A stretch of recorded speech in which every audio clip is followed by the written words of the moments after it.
Bonjour. Encore une fois, l'indispensable Jean Giono actuellement, dans un texte écrit en 1932, mais qui résonne terriblement aujourd'hui, tellement il est lucide et presque, je dirais, prémonitoire. Il est extrait du recueil de nouvelles Solitude de la pitié et s'intitule Destruction de Paris. J'arrive de Paris hier, dans la nuit. Le petit chemin s'est frotté contre moi. J'ai senti son herbe mouillée sur mes chevilles. J'ai poussé ma porte. Mon chien, sans race, a bondi vers mon visage en lapant l'air à grands coups de langue. Mon chat a sauté sur mon épaule. Mon chat. Mon chat neuf, un petit animal étrange, feu et noir, un chat de branche, un chat sauvage, venu il y a un mois du delà des choses terrestres, à travers les branches d'un arbre, jusqu'à moi, qui marchais dans les collines. Il y avait une belle lune entière, tout à moi.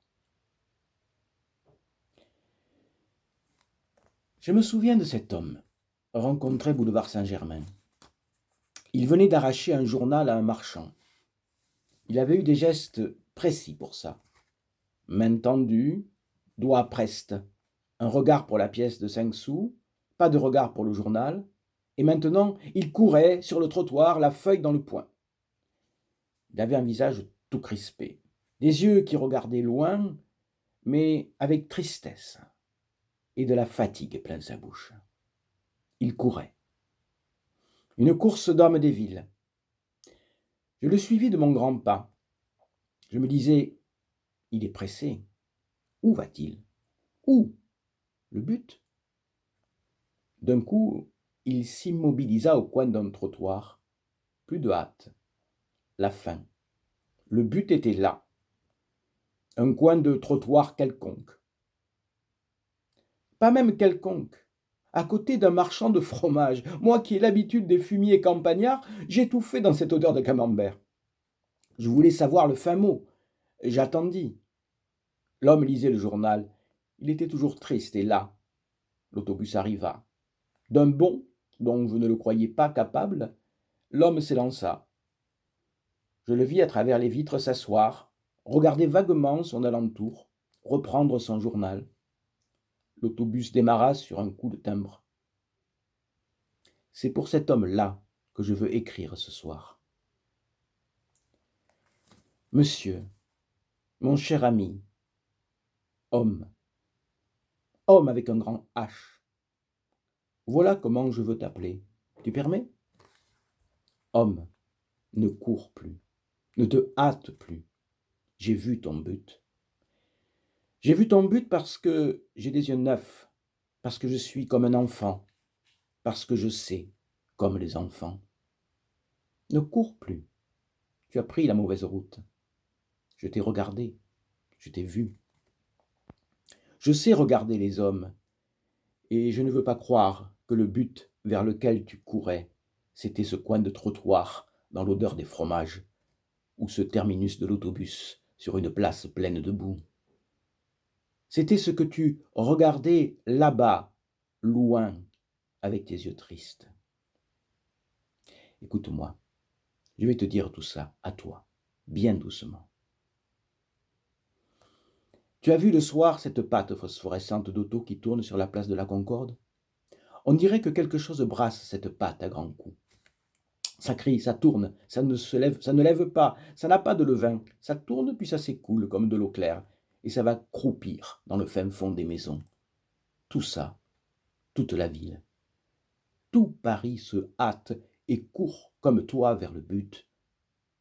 Aveugle. Vous êtes des aveugles. Courez, vous pouvez courir. Le but est derrière votre dos. Il n'y a pas d'autobus pour cette direction.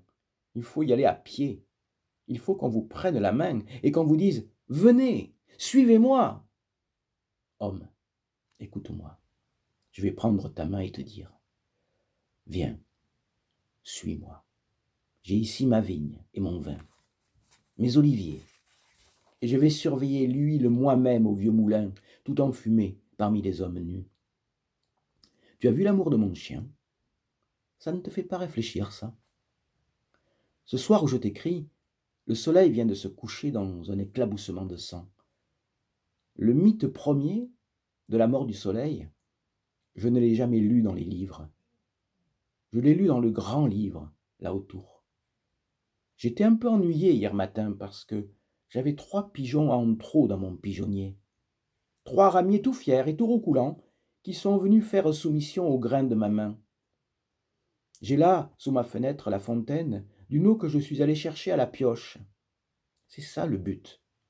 C'est ça que tu regardais de tes yeux tristes, là-bas, au fond de l'air. Viens, suis-moi. Suis-moi. Il n'y aura de bonheur pour toi, homme, que le jour où tu seras dans le soleil, debout, à côté de moi. Viens, dis la bonne nouvelle autour de toi. Viens, venez tous. Il n'y aura de bonheur pour vous que le jour où les grands arbres crèveront les rues, où le poids des lianes fera crouler l'obélisque et courber la tour Eiffel, où devant les guichets du Louvre, on n'entendra plus que le léger bruit des causses mûres qui s'ouvrent et des graines sauvages qui tombent.